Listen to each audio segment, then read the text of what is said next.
Assalamualaikum warahmatullahi wabarakatuh. Alhamdulillahi rabbil alamin. Wassalatu wassalamu ala asyrafil anbiya wal mursalin wa ala alihi wa sahbihi ajma'in. Wa ma arsalnaka illa rahmatan lil alamin. Yang dihormati saudara pengacara majlis, yang berhormat Datuk Usyam, Naib Presiden dan Adun Salo, saudara Cikgu Wayusuf, Pengarah Penerangan Kerajaan PAS Negeri Kelantan, Cikgu Heng, dan seluruh pimpinan PAS kawasan Kubang Krian, Ketua Pemudanya, Ketua Penerangan, dan seluruh ahli-ahli jawatan kuasa pemuda muslimat, ahli-ahli PAS dan para penyokong, seluruh para hadirin hadirat, muslimin muslimat yang dihormati sekalian. Bersama dengan kita juga pada malam ini Kanda Sabri yang dulu bekas UMNO dan DHPP, calon kita di Melaka dulu mana? Richard Wong, calon PAH. Richard Wong Cina bukan Islam, calon PAH di Melaka.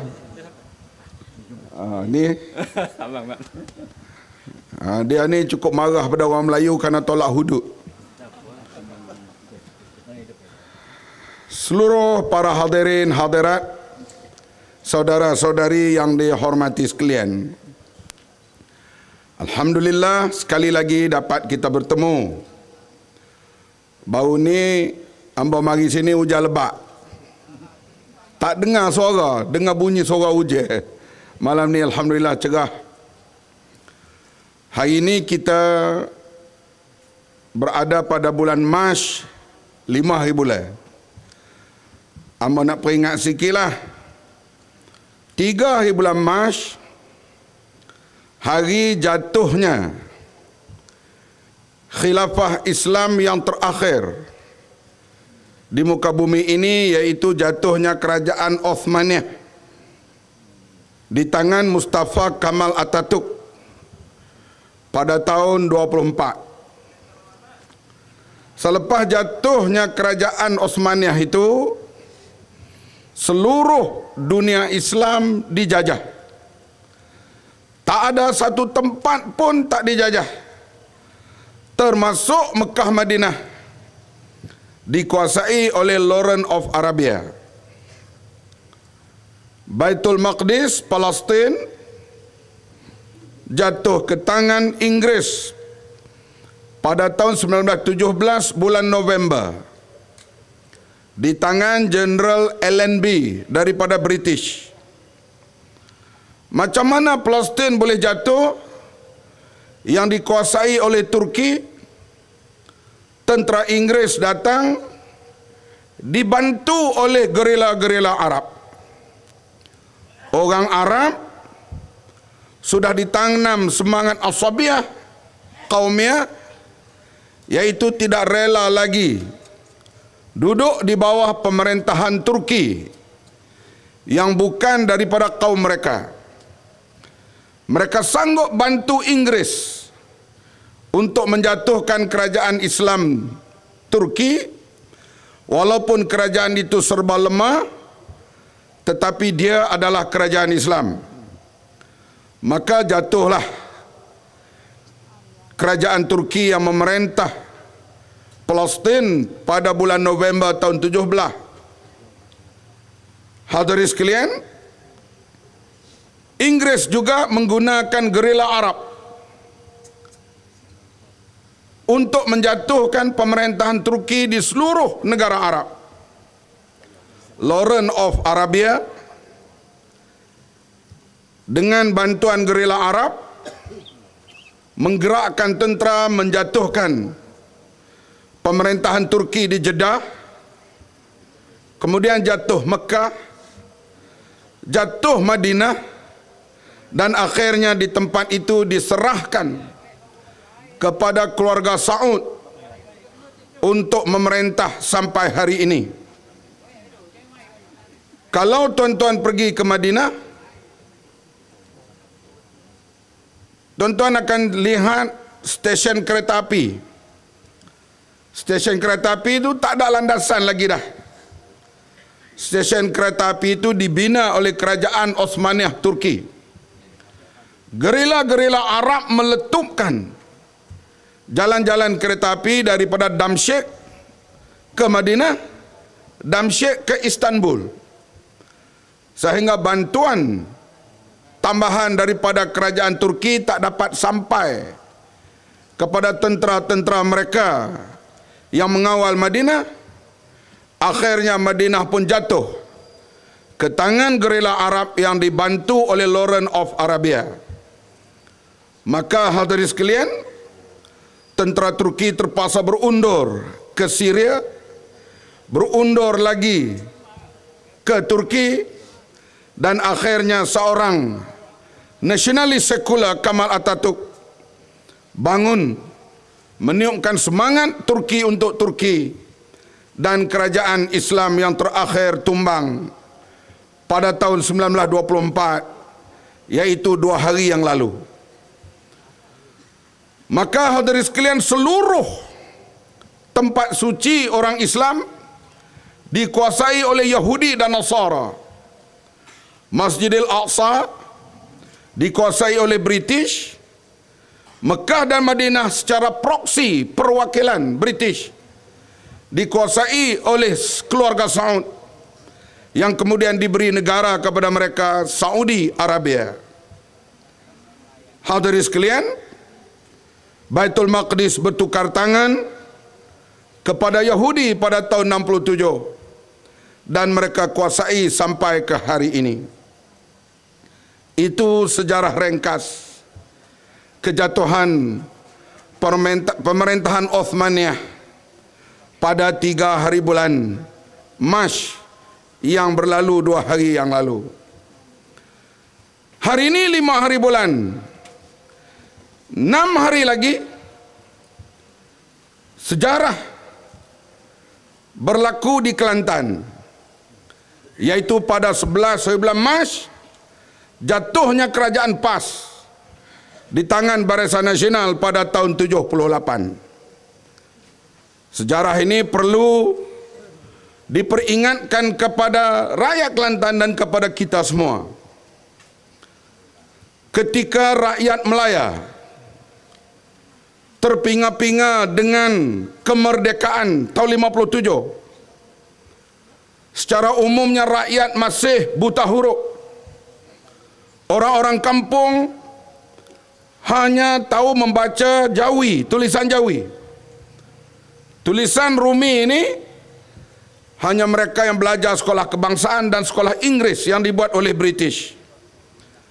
Peratus buta huruf agak tinggi semasa kita mencapai kemerdekaan di kalangan orang Melayu di sekitar 60%. Macam Cikgu Heng, dia celek huruf lah. Tapi ramai tak boleh membaca. Di saat lepas merdeka, hal-hal politik pada waktu itu dikuasai oleh British, dan kuncu-kuncunya pilihan raya pertama tahun 59, Kelantan telah mengundi calon-calon PAS, dan PAS menang memerintah Kelantan dan juga Terengganu. Di Kelantan, Parti Perikatan hilang wang pertaruhan di Rantau Panjang, di Don Meranti. Calon kita Datuk Nikman mengalahkan calon Perikatan. Perikatan hilang pozi. Bayangkan, lepas merdeka baru 2 tahun hilang pozi. Hilang deposit ini artinya kalau kita dapat 8,000, lawan kita dapat tak sampai 1,000, 1/8.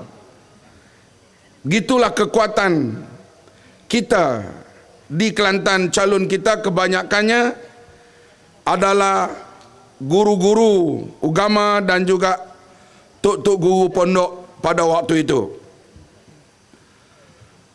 Kemudian di bawah rejim Tengku Abdul Rahman menjelang pilihan raya tahun 64, kita hadapi satu pasukan yang cukup kuat dipanggil Pemuda Tahan Lasak. Kita tak ingat dah, zaman Cikgu Heng ingatlah. Pemuda Tahan Lasak ni cukup kuat dan cukup ganas. Rumah penyokong kita tu mereka boleh usung ubah pada waktu malam. Bahkan kalau kita ceramah di sebuah kampung, pergi ada getak, balik tak ada. Getak dibuang, kadang-kala dibakar. Inilah PAS lalui hadapi pasukan Pemuda Tahan Lasak, terutama di bawah pimpinan Ketua Pemuda Senu Abdul Rahman. Kemudian selepas itu pergi ke Datuk Harun dan sebagainya. Pemudanya cukup hebat. Bukan setakat dia makan poster, dia makan pintu gerbang kita. Getak, rumah kecil kita pun boleh diusung, diubah. Banyak pemimpin kita di peringkat pertengahan ditangkap di bawah ordinan darurat, diletakkan di Batu Gajah. Waktu itu belum ada kem Kemunting. Dalam keadaan serba payah begitu, kita hadapi perikatan dan menang lagi pada tahun 64. Tahun itu juga Malaysia Melaya menghadapi konfrontasi dengan Indonesia. Banyaklah pemimpin kita ditangkap, di antaranya dituduh menjadi ejen Soekarno di Kelantan dan juga di Malaysia Melaya pada waktu itu. Kemudian kita terus lagi hadapi berbagai bentuk kesukaran. Ada pemimpin UMNO mencabar, kalau kamu boleh buat jambatan getak Pasir Mah tumpak ke Kota Baru, mereka sanggup lari telanjang. Ada yang kata dia nak lari sambil kecing. Tapi kerajaan Kelantan yang serba miskin waktu itu akhirnya berjaya buat getak Sultan Yahya yang sekarang kita tengok tersergam indah, sudah jadi Pak Logong. Dalam serba payah, serba susah hadapi Pemuda Tahan Lasak dan sebagainya, pilihan raya tahun 69 kita menang pertahankan pemerintahan negeri Kelantan. Waktu itu pas sore, tak ada bergabung dengan siapa. Simbol kita bulan bintang.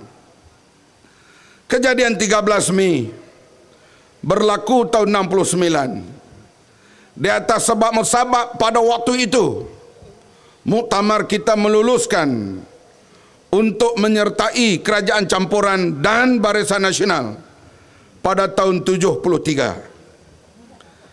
Kita hadapi pilihan raya tahun 74 yang agak mudah kerana PAS waktu itu telah bertahaluf bergabung dengan UMNO. Lawan kita hanyalah Bebas Bersatu. Hadirin sekalian, selalunya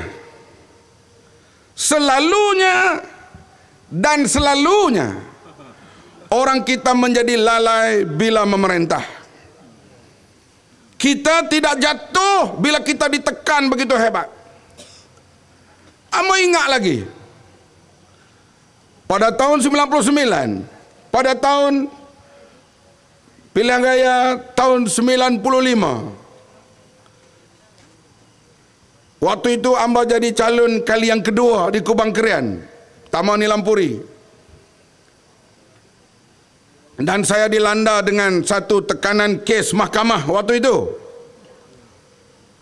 Saya tanya Cikgu Heng dan jawatankuasa PAS Kubang Kerian, bagaimana harapan untuk menang kali ini? Cikgu Heng kata, ayah mak, kawan-kawan kata, ayah mak mau pergi kempen mana-mana di Malaysia. Pergilah Terengganu, pergilah Kedah, pergilah mana. Kubang Krian, meneh besar. Saya kata meneh, ni saya akan hentam teruk ni. Meneh. Saya pun hantar orang nama calon pergi kempen mengata balik hari mengundi. Menang besar sungguh. Peratus kemenangan majoriti terbesar pada waktu itu. Artinya orang kita tak ada masalah dalam menghadapi tekanan. Bila kita berada dalam Barisan Nasional, sudah berlaku bibit-bibit perpecahan. Ada satu kumpulan memuja Menteri Besar Datuk Mat Nasir. Mat Nasir disebut pemimpin jujur. Pemimpin di pusat pula diketuai oleh Datuk Asri, lebih cenderung kepada Datuk Wan Ismail dan rakan-rakannya yang lain. Pertembungan ini akhirnya membawa kepada satu undi tidak percaya dalam Dewan Undangan Negeri yang melibatkan juga Baginda Sultan. Rakyat pada ketika itu sudah mula keluar ke jalan raya mempertahankan Datuk Mat Nasir karena beliau dianggap Menteri Besar yang jujur. Berlaku demonstrasi di Kota Baru, di Pasir Putih, di Tanah Merah, di Pasir Mas. Dalam keadaan begitu, UMNO masuk campur tangan. Ibrahim Ali dan rakan-rakannya, termasuk hasutan Timbalan Perdana Menteri waktu itu, Tun Mahathir. Berlakulah kebakaran kecil, tayar-tayar buruk di sana di sini. Akhirnya Kelantan diisytihar darurat pada tahun 77 bulan November melalui usul di Parlimen. Selepas darurat, masa darurat kita tidak boleh berceramah. Menteri-menteri daripada UMNO datang meresmikan sekolah, resmi getak ada sekolah, dia resmi 2 kali. Sekali resmi pintu pagar baru, datang lagi sekali resmi jambai baru. Ini masa darurat berlaku dan kita tidak boleh memberi ceramah pada waktu itu. Hadirin sekalian, darurat ditarik semula pada bulan Mac, lalu diadakan pilihan raya. Kita berpecah. Paling dahsyat, tertubuhnya berjasa Datuk Mat Nasir, Datuk Wan Hashim, pemimpin-pemimpin kanan dalam kerajaan dan dalam parti di negeri Kelantan menubuhkan berjasa bertahaluf dengan UMNO. Maka pilihan raya pada tahun itu PAS sehingga berjaya hanya pertahan 2 kerusi, yaitu Manik Urai dan satu lagi Sering. Pak Niklah di Sering Bekalan Cepa dan satu lagi Ustaz Abdullah di Manik Urai, Kelantan. Saya tahun itulah mula datang berceramah politik. Umur saya baru 24 tahun waktu itu. Saya tidak tahu saya berceramah di mana dibawa. Bila kita bicara, orang lautan bersorak, oh belawak, baliklah. Orang Kelantan marah kepada kita waktu itu. Mana-mana ceramah dengar sorakan supaya kita berhenti. Oh belawak, bola, sudahlah.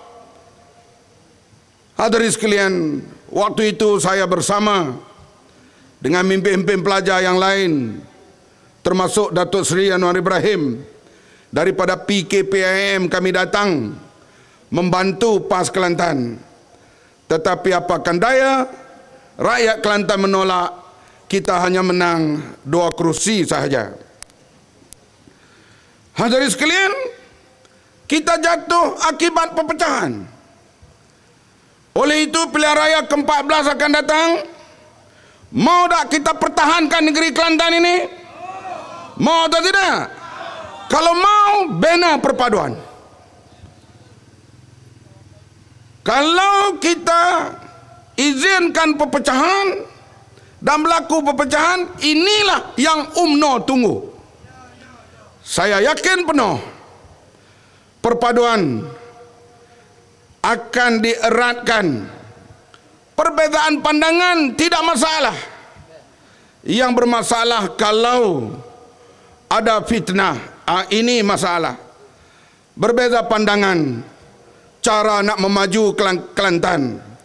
Orang ini kata begini, orang ini kata begini, tak ada masalah. Tetapi kalau ada unsur-unsur fitnah, itu menimbulkan bibit-bibit perpecahan. Saya harap hadirin sekalian, negeri yang menjadi tok guru politik di seluruh Malaysia ini, kepada orang Melayu, orang Cina, orang India, seluruh rakyat Malaysia akui rakyat Kelantan adalah tok guru politik. Janganlah tempat yang menjadi tok guru politik ini menjadi tok haru. Inilah harapan kami semua, supaya perpaduan dieratkan. Soal pertandingan perkara biasa. Saya berlawan dengan Datuk Nik Amar. Dia ada program pemikirannya untuk memajukan parti. Saya ada program dalam pemikiran saya. Tidak ada masalah. Saya datang, saya membantu. Yang penting kita nak menangkan PAS dan Parti Islam dan Pakatan Rakyat. Individu boleh datang dan pergi. Sayang bagaimanapun kepada Datuk Asri, Datuk Asri telah pergi. Sayang macam mana pun kita kepada Tok Guru, dia akan meninggalkan kita. Sebab setiap yang hidup itu pasti akan mati. Sayang macam mana kepada Datuk Usyam pun satu hari dia akan mati. Tetapi Parti Islam, gerakan politik, menegakkan hak, menentang kemungkaran akan terus hidup ila yaumil qiyamah. Inilah yang perlu kita pertahankan. Bukan individu, bukan orang tertentu, tetapi parti, jamaah, dasar Islam, matlamat dan perjuangan kita amar ma'ruf nahi mungkar.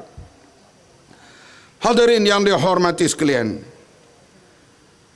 memanglah kita sekarang berada dalam keadaan suasana yang cukup berat, terutama di sudut kenaikan harga barang.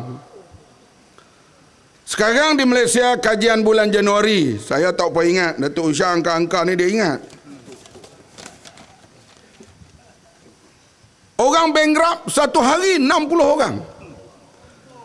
Sebulan 1,812. Ni hak bulan Januari ni. Hak bulan Mac, bulan Februari belum buat kajian lagi. Artinya secara umumnya bankrupt 2,000 orang sebulan. 60 orang lebih sehari. Saya datang kemarin, saya round sedikit Kota Baru, saya lihat kedai-kedai makanan yang sederhana, yang rendah, yang sederhana, yang mewah, banyak yang tutup. Tadi pengusaha hardware memberitahu jualannya 70% merosot. Orang yang terlibat menjual rumah mengatakan rumahnya tidak laku. Malam ni pun dia datang, hak jual rumah tu.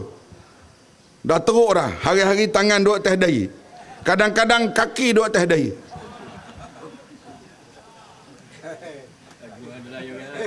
Hadirin sekalian, ini melambangkan secara umumnya, bukan orang ekonomi yang faham ekonomi macam Datuk Usyam. Yang tak mengerti hal ekonomi pun boleh tahu keadaan ekonomi rakyat begitu teruk sekarang ini. Kalau anak tuan-tuan bekerja di Kuala Lumpur, di Pulau Pinang, di Johor Bahru sekarang ini, bergaji RM2,000 ke bawah, dia tak hantar duit bulanan kepada ibu bapa. Tolong sabar, jangan marah kepada anak kita itu. Tolong sabar kejap ya. Sekarang ni saya pergi makan di Kuala Lumpur di kedai restoran Taqwa yang selalu kita makan. Datuk Usyam pun tahu. Hari itu saya terkejut. 2 orang minum, seorang makan. Kira-kira RM22. Saya tanya kenapa? Saya panggil mamak toke tu. Dia kata ikan bawal seketul RM7. Nasi putih RM1.50, setengah kedai RM2.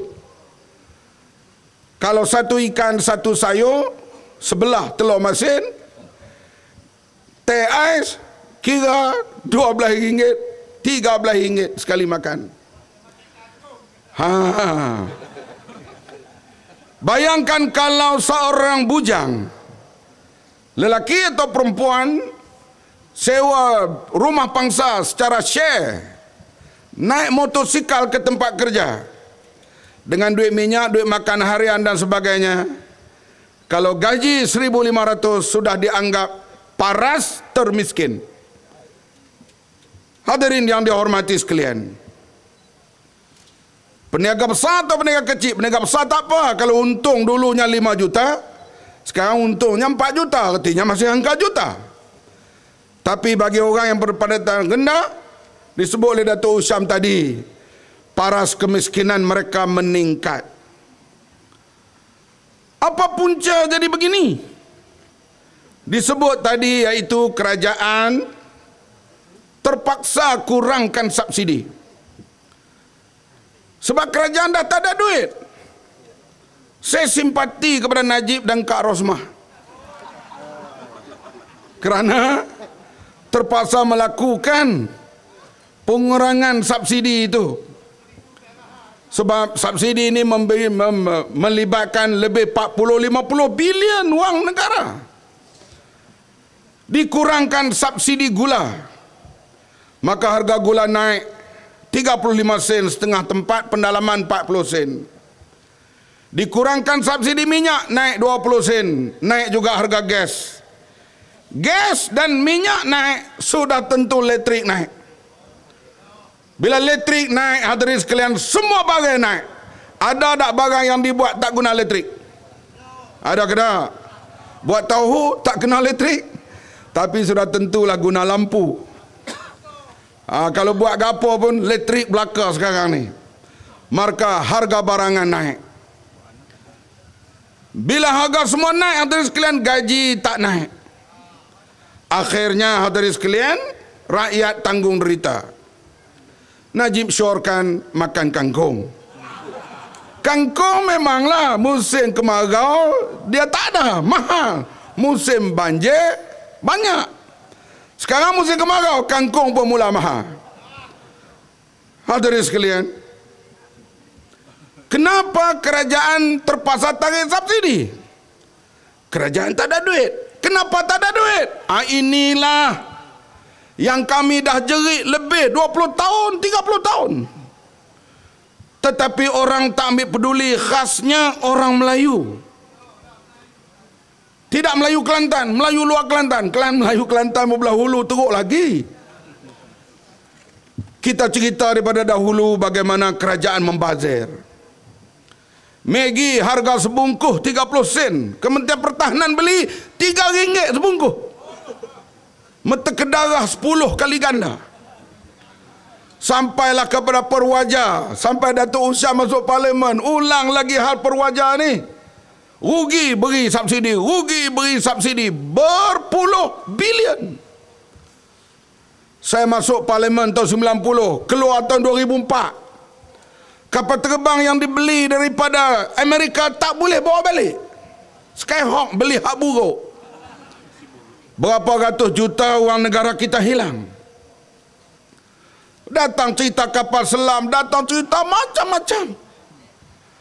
Bila datang pilihan raya, rakyat terus mengundi parti pemerintah yang membazir itu. Betul ke tak? Terutama orang Melayu. Kemudian datang PKFZ, Pelabuhan Kelang Free Trade Zone. Lebih 12 bilion wang negara kita hilang. Menteri didakwa di mahkamah, seorang pun tak kena jel.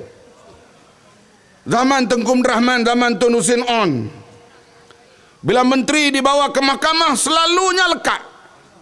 Sebab ketua pendakwa pada masa itu orang seperti Tun Saleh Abbas. Di antara yang didakwa, bekas MB Terengganu Ibrahim Fikri didapati salah. Abdul Rahman Talib didapati salah. Menteri Besar Perak Datuk Ahmad Said isu Kelang Gula rasuah kilang gula didapati salah.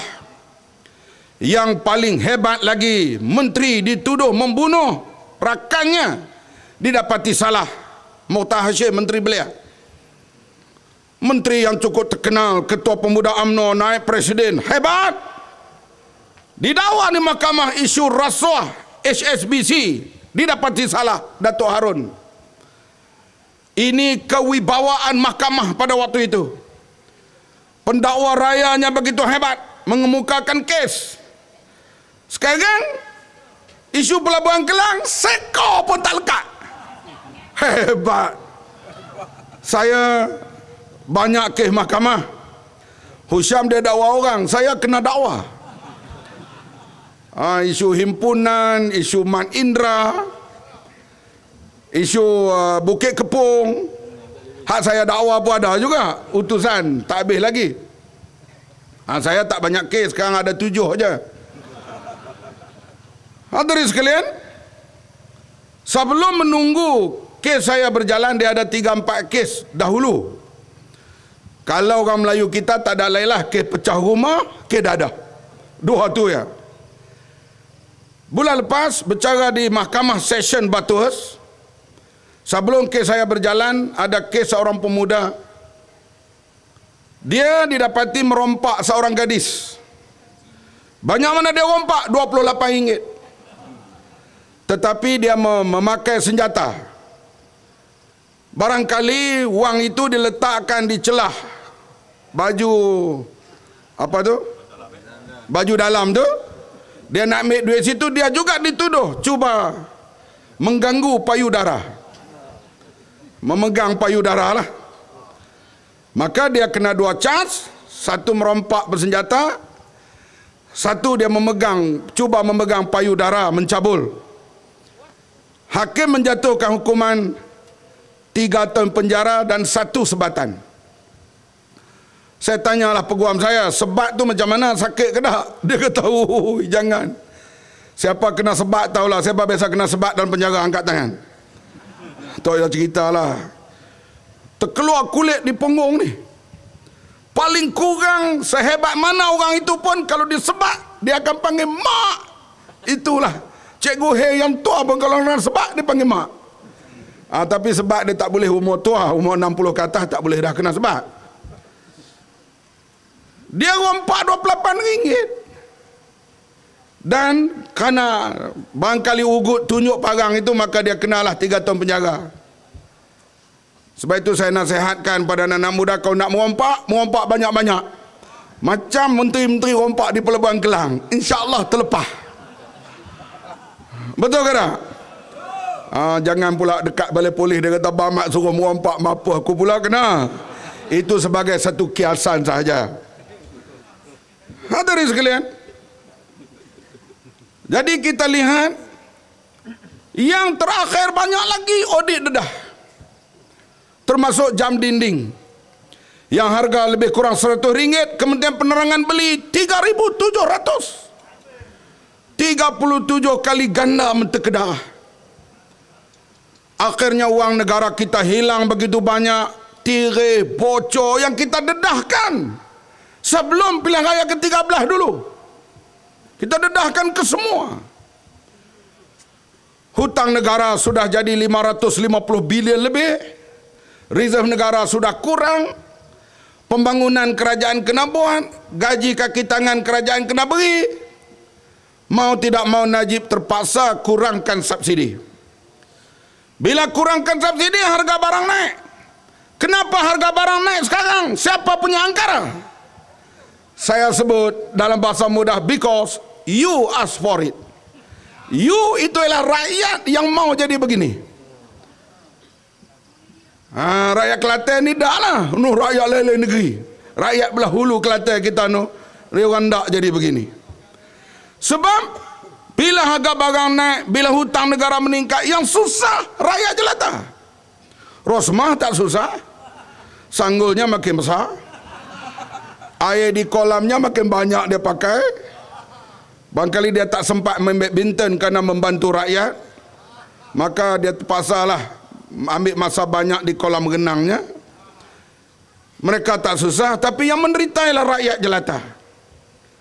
Memang mengikut kajian berbagai pihak, sama ada MCDEL, sama ada daripada Merdeka Center, Universiti Melaya, UKM yang buat kajian pilihan raya lepas, Putrajaya akan bertukar tangan. Rakyat secara umumnya menolak Barisan Nasional. Himpunan hijau, himpunan kuning, himpunan merah, peneroka dan lain-lain lagi menunjukkan rakyat nak buat perubahan. Pemerintah UMNO ini tidak lain dan tidak bukan, bila mereka tersepit, mereka guna senjata perkauman. Betul ke tak? Tiba-tiba dalam keadaan mereka tersepit, kepala babi masuk masjid di Kampung Medan dan di Johor. Polis Malaysia di antara polis yang cekap dalam dunia. SB Malaysia adalah SB yang dilatih sejak zaman sebelum merdeka oleh British. British amat terkenal dalam dunia risikan. Risikan British yang terkenal MI5, MI6, Scotland Yard. Filem British yang terkenal, filem risikan ialah James Bond. Tengok semua James Bond? Itu kehebatan risikan mereka. Polis Malaysia hebat dalam risikan.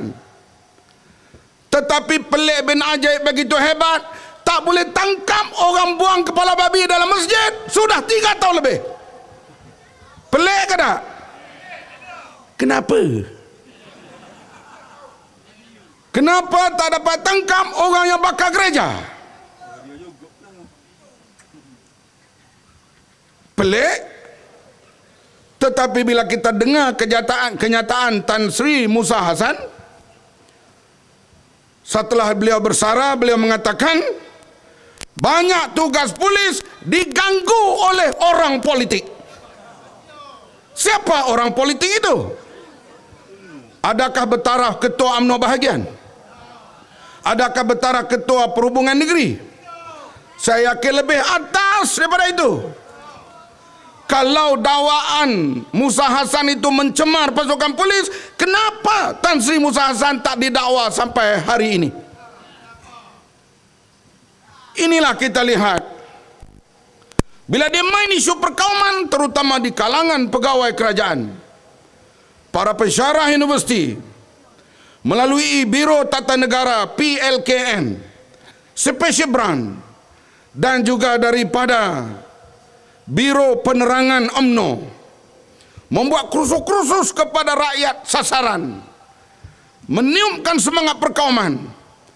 Jikalau Pakatan Rakyat menang, Cina perintah Malaysia, DAP kuasai.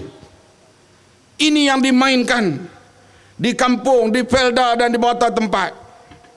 Lim Kit Siang pergi bertanding di Johor kerana gelang patah itu dekat dengan Singapura. Kalau DAP menang di Johor, DAP akan bergabung dengan Singapura. Maka apa nak jadi kepada Melayu Johor? Inilah fear, ketakutan yang diberi kepada orang-orang Melayu. Guru-guru yang menyokong kita kadang-kalanya balik kursus BTN, pikiran mereka berubah. Isu nama Allah dipermainkan, dihebatkan. Kononnya UMNO lah yang mempertahankan Islam. Hadirin sekalian, sikit sebanyak usaha mereka ini berjaya. Kata Tun Mahathir Mohamad, kemenangan BN pilihan raya yang lalu bukan kekuatan Barisan Nasional, tetapi kami berjaya memerangkap minda rakyat. Di antara diperangkap ialah minda orang Melayu. Hadirin sekalian, lepas pilihan raya, isu perkauman ini terus diteruskan. Perkasa, perkeso, perkasam dan alat-alat yang sewaktu dengannya terus mainkan peranan. Dalam keadaan kita lihat nak berlaku pilihan raya di Kajang, rakyat nak turun 1 Mi besar-besaran, menyatakan bantahan terhadap GST dan TPPA yang lebih berbahaya kepada Malaysia dan rakyat pada masa akan datang. tiba-tiba sekali lagi kita lihat naik spanduk di Pulau Pinang, Jesus, Son of God, Nabi Isa, anak Tuhan. Kemudian ada orang pula baling molotov koktail ke dalam gereja. Satu kerahan dibuat supaya orang Melayu keluar mengepung sebuah masjid. Kononnya orang Kristian nak menyerang sebuah masjid di Pulau Pinang. Ini permainan perkauman keagamaan ini dimainkan bila UMNO tersepit. Betul tak? Inilah yang dimainkan. Isu kangkung. Bila ada wakil rakyat daripada Parti Keadilan Macang Bubuk membuat flash mob, satu kempen lah, adalah gambar kangkung, gambar Najib dan sebagainya. UMNO Pulau Pinang buat demonstrasi, belagak. Di antaranya mereka menyebut IDAP mau 13 Mei kah? Dalam parakan itu timbullah hidup Melayu, hidup Melayu. Saya bila sebut hidup Melayu, aku cukup benci. Lama dah kita dengar seruan ini, betul ke tak? Hidup Melayu. Beasiswa hilang, ganti dengan pinjaman. Hidup Melayu, tulisan Jawi hilang. Hidup Melayu, sekat baja ke negeri Kelantan. Masa itu saya baru jadi wakil rakyat ni di sinilah, tahun 90. Tiba-tiba baja disekat kepada rakyat Kelantan. Siapa penanam padi di Kelantan ini, siapa? Melayu ke Cina?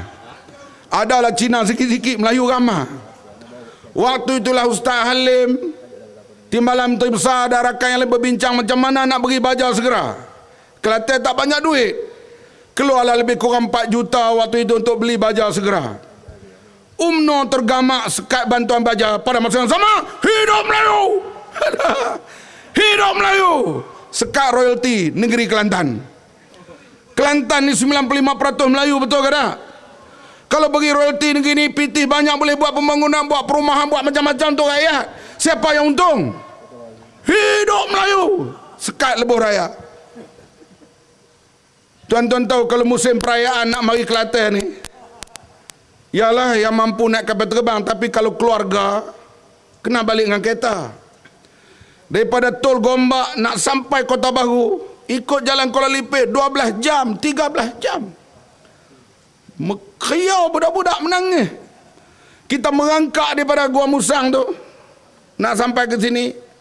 Gua Musang tu jalan tu tahun 80. Sekarang dah tahun 2014. Dah 30 tahun lebih tak dibesarkan.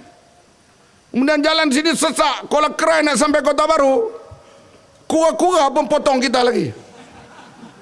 Kalau musim perayaan ada cuti-cuti minggu atau cuti 4-5 hari. Oh, pada masa yang sama juga hidup Melayu. Saya cek lah tengok siapa dia yang duk kayau hidup Melayu itu. Di antaranya Ketua UMNO bahagian Bukit Mentajam. Dia ada rekod. Dialah pujuk orang Melayu di balik pulau jual tanah kepada toke Cina. Dan dia jadi baroa orang tengah. Dia ambil untung tak sampai 3 bulan 5 juta ringgit. Iaitu menjadi, kita kata apa ni, tukang jual tanah ni, broker. Beli daripada orang Melayu ni, dia pujuk, dia jual pada toke Cina, dia dapat 5 juta untung tak sampai 3 bulan. Orang inilah upah budak-budak berjoget hidup Melayu. Aku benci. Jangan duk sebutlah, meluatlah hadirin sekalian. Dan hadirin sekalian, inilah yang kita lihat, perbuatan-perbuatan mereka ini yang kita nampak, yang menyebabkan orang Melayu terperangkap.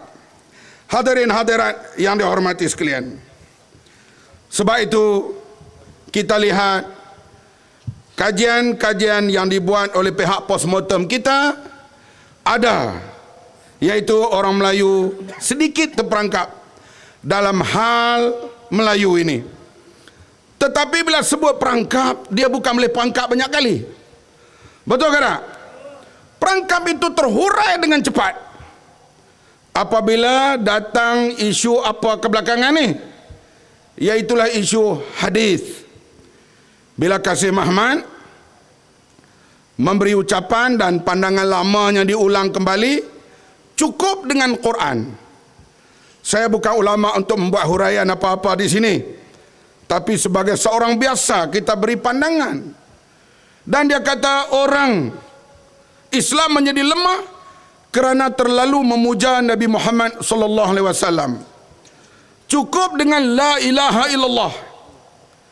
Hadirin sekalian, kita semua diajar daripada kecil syahadatain.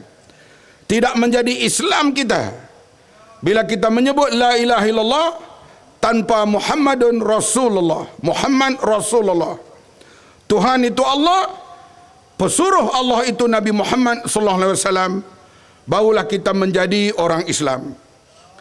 Kalau kita menolak Nabi Muhammad, kita menolak hadis, orang biasa macam kita pun boleh fikir Allah memerintahkan aqimus solah, dirikan sembahyang. Nak sembahyang macam mana kalau Nabi tak tunjuk? Dengan baca Quran saja boleh tak kita sembahyang? Barangkali ada orang sujud kat belakang, ada orang sujud kat mengiring. Duduk macam mana? Adakah duduk kaki belunjur? Adakah kaki melipat? Rokok macam mana? Adakah ke depan? Adakah ke belakang? Adakah ke menyiring? Semuanya itu ditunjuk oleh Nabi Muhammad sallallahu alaihi wasallam. Wa atau zakah, begitulah juga menunaikan zakat. Nasabnya, nisabnya, had, semuanya itu ditunjuk oleh Nabi Muhammad sallallahu alaihi wasallam. Yang saya nak petikai di sini bukan Kasih Mahmad, tetapi ulama-ulama Jakim, Jakun, Mufti diam. Betul ke tak? Kalau banding dengan isu Allah dan nama Allah, diam. Adalah seorang mufti keluar sikit saja perkataan. Sebab Tun Mahathir sokong, dianjurkan oleh Yayasan Perdana Tun Mahathir. Ulama tak berani. Sebab mereka dalam mulut penuh dengan coklat. Kalau mereka buka mulut, coklat jatuh. Sebab itulah kita lihat isu ini padahal isu yang besar, fundamental Islam, tapi tidak sebising seperti isu nama Allah. Nama Allah kita tahu ada berbagai pandangan. Ada ulama mengatakan boleh, orang Islam boleh guna, cuba jangan salah gunakan. Ada mengatakan tak boleh. Artinya ada dua pandangan. Saya tidak mau pegang pandangan mana-mana, tapi saya sebagai orang biasa menganggap isu ini isu politik, bukan isu akidah. Kalau isu akidah, tak boleh orang bukan Islam sebut di Melaya, di Semenanjung, tak boleh di Sabah Sarawak. Betul ke tak? Kenapa Sabah Sarawak boleh, di Semenanjung tak boleh? Macam kita tak boleh makan babi. Kita pergi ke New York, kita tak makan. London tak makan. Duduk di Pulau Pinang pun tak makan. Duduk di Salor lagi tak makan. Kenapa? Babi haram. Tak kira kita berada di mana. Begitu juga hukum-hukum yang lain, sembahyang dan sebagainya. Taklah kita berada di Amerika sembahyang subuh 6 rakaat, sebab musim sejuknya panjang. Taklah kita berada di padang pasir cukup 1 rakaat sembahyang subuh, sebab matahari cepat naik musim panas.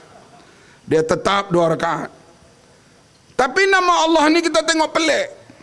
Di Semenanjung tak boleh, Sabah Sarawak boleh. Sebab itu orang Kristian, saya nasihatkan mereka semasa saya berceramah di Bintulu. Kalau kamu menelpon di KLIA, kamu hanya nak jumpa kawan pukul 4 petang, kamu pukul 3 hari sebut insya. Pertahan 2 jam sampai Bintulu baru Allah. Kalau kamu sebut insya Allah di Kuala Lumpur, kamu boleh ditangkap. Pelik atau tidak undang-undang negara UMNO ini? Pelik ke tidak? Inilah dia Malaysia tanah airku. Hadirin yang dihormati sekalian, bila kita melihat keadaan ini semua, sanggupkah kita lihat BN terus memerintah pilihan akan datang? Kita dah buat berbagai janji melalui buku jingga. Di antaranya, Kita janji nak kaji semula harga minyak, bahkan nak turun. Kita nak hapuskan tol utara selatan yang telah untung 3 kali ganda. Karena tol itu dia barang dagangan melalui jalan raya itu menyebabkan mereka cas tinggi dah harga barang naik. Kepada orang awam, wanita-wanita suri rumah, kita janjikan satu skim seperti EPF kepada mereka. Kerajaan melabur RM50 misalnya, suami melabur RM10 dan wang mereka dijaga oleh kerajaan seperti wang EPF. Bila suami meninggal dunia ataupun berlaku perceraian dan sebagainya, mereka boleh tuntut wang itu seperti wang EPF. Apa yang kita janjikan itu boleh tak kita laksanakan? Mana tahu kata boleh. Nak tahu kata boleh tak boleh, kena beri kuasa. Beri kuasa kepada Pakatan Rakyat, lihat dia boleh buat atau tidak. Indeks rasuah sekarang ini bagi Malaysia 4.3/10. Katalah lepas Pakatan Rakyat memerintah 4 tahun, indeks rasuah sudah jadi 6.0. Artinya rasuah makin berkurangan. Betul ke tak? Bak markah penuh 10.0. Tuan-tuan undi lagi penggal kedua. Indeks rasuah kita sudah menjadi 7.0. Artinya rasuah makin kurang. Bila rasuah makin kurang, wang kerajaan akan bertambah. Pembangunan akan lebih hebat, habuan rakyat akan bertambah. Undi lagi untuk penggal ketiga. Masuk penggal ketiga, indeks rasuah jatuh kepada 5.0 daripada 7. Artinya wakil rakyat, menteri-menteri daripada Pakatan Rakyat sudah lupa daratan. Betul ke tak? Maka datang pilihan raya yang keempat, tuan-tuan, tolak pula Pakatan Rakyat. Boleh tak buat begitu? Rakyat Kelantan boleh, rakyat negeri lain belum boleh. Tolong ajar mereka. Salah tahulah. No, dijengkar. Anak Kelantan dijengkar, anak Kelantan digantut. Tak reti lagi. Nah ni. Hadirin dihormati sekalian. Kita lihat. Ini adun kita Datuk Syah Musa. Elon dia berapa tuan-tuan tahu? Lebih kurang sama dengan grup besar. Bahkan grup besar yang division A atas tu lebih lagi elon daripada wakil rakyat. Negara bankrupt bukan kerana elon wakil rakyat, bukan kerana gaji polis, bukan kerana gaji askar, bukan kerana gaji pegawai kerajaan. Gaji polis masih rendah di Malaysia, betul ke tak? Gaji askar rendah. Gaji pegawai kerajaan rendah kecuali yang jusa. Itu dah tinggi dah. Singapura ahli parlimen dia allowance $25,000 sebulan. $1 RM2.60. Tuan-tuan kalilah sendiri. Perdana Menteri Singapura gajinya lebih tinggi daripada Presiden Amerika Syarikat. Itu Perdana Menteri Singapura. Tetapi Singapura, tuan-tuan tahu, negeri yang kelima paling bersih rasuah dalam dunia. Paling bersih dalam dunia, nombor 5. Simpanan dia hampir trilion. Kalau kita kidnap rakyat Singapura, kita minta tebusan kepada Perdana Menteri dia. Perdana Menteri Singapura boleh tebus rakyatnya $1 juta seorang. Rakyat Malaysia kalau kita kidnap semua 30 juta, kita minta tebusan kepada Najib, dia akan tebus dengan seikat kangkung. Hadirin sekalian, sebab itu saya orang yang awal bersetuju elan wakil rakyat Selangor dan elan wakil rakyat Pulau Pinang naik. Kenapa? Di antaranya saya ambil Pulau Pinang, dia berjaya tutup segala bentuk ketirisan. Kalau dulu satu rim kertas kajang itu lebih kurang RM7, mereka beli dengan harga 40. Lim Goyeng kata, kenapa 40? Dia hanya harga pasaran itu saja. dipotong sana, dipotong sini. Majlis Bandaran Pulau Pinang kedua-duanya dulu rugi, sekarang untung. Kemudian orang beli kereta baru, Ketua Menteri Pulau Pinang beli kereta baru Mercedes. Harga 298.000. Terkejut. Sebab negeri lain ada beli 400.000, ada beli 500.000. Kenapa Lim Guan Eng beli 298.000? SPRM pergi cek, 1 sen pun tak ada tirai. Maka hadirin sekalian, negeri itu makin banyak duit. Itulah dia boleh beri berbagai-bagai insentif kepada rakyat, termasuk peruntukan masjid, peruntukan sekolah agama, peruntukan semuanya dipertingkatkan. Selangor pun begitu. Reserve daripada 600 juta, 700 juta, 5 tahun di bawah Tan Sri Khalid, reserve sudah menjadi 3 bilion.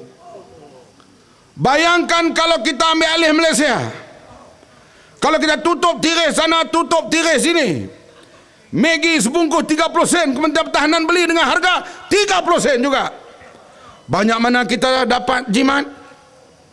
Kapal selam tak ada komisen 500 juta itu, banyak mana kita jimat? Lebih teruk lagi ini, laporan audit tahun ini, polis hilang gari, hilang pistol, hilang kereta peronda. Kalau kita hilang barang, kita report ke polis, polis hilang barang nak report ke siapa? Sekarang gari duduk tangan perompak, tak lama lagi perompak gari polis. Balai polis dekat ni. Kenapa berlaku kecoyan begini? Ini laporan audit negara. Hadirin sekalian, kita jerit hidup Melayu. Polis inspektor di Johor Bahru tak boleh beli rumah di Sri Iskandar, Johor. OCPD pun tak boleh beli lagi. Sebab harganya 700.000, 1 juta, 1.5 juta. Tetapi inspektor polis Singapura mampu beli rumah di Sri Iskandar, Johor Bahru. Kenapa? Karena gaji mereka tinggi dan nilai wang. Kalau mereka gaji mereka katalah 5.000 kali dengan 2.6, bayangkan hampir 12.000. Kalau mereka beli rumah di Sri Iskandar sebulan kena bayar 3.000, 4.000, dia ada lebihan lagi 7-8.000 untuk berbelanja. Sebab itu kita lihat di Johor, kita jerit hidup Melayu, tetapi Cina Singapura lah yang datang membeli rumah-rumah di Sri Iskandar. Betul ke tak? Ini kerana wang pendapatan kita, nilai wang kita rendah dan pendapatan rendah. Hadirin yang dihormati sekalian, masa tidak terlewat. Kita kena berusaha sungguh. Pilihan akan datang kita azam untuk kuasai Putrajaya. Boleh ke tak? Mukaddimahnya pilihan raya Kajang ini. Tak kira siapa calon, Anwar Ibrahim kah, Anwar Ibrahim kah, Anwar Ibrahim kah, kita tak kira. Siapa pun tak apa, Anwar Ibrahim pun tak apa, Anwar Ibrahim pun tak apa. Kalau Mamat cerita tentulah kamu sokong. Yang penting kita nak menang besar. Tanda referendum rakyat terhadap kerajaan Dato' Najib. Setuju atau tidak? Dan Najib jangan berhenti sebelum pilihan umum akan datang. Saya bimbanglah Najib berhenti, hilanglah Kak Rosmahku.